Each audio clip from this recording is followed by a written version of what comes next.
Guys, and welcome back to our channel.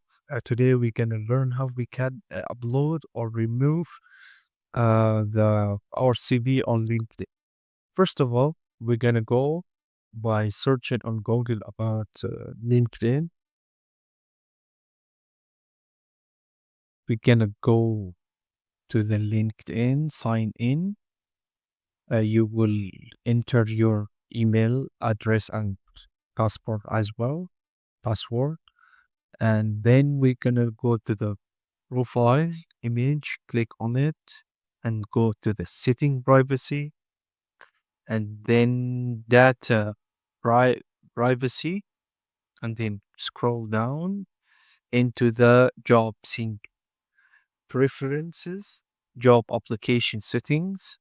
Go there, click on it, and there you all your CV or your folders in your account. So if you want to upload a new one, you're gonna choose from them and open it, and which will be automatically uploading.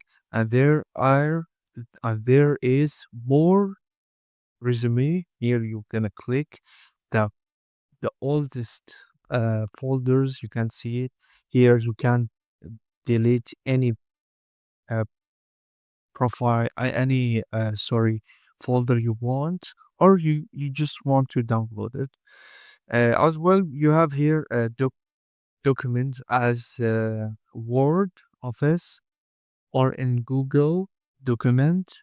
You can use it from here, like here, or PDF. This is one of the important things I see in my channel. If you this video liked, if you like this video, please subscribe on our channel. Thank you so much for your watching.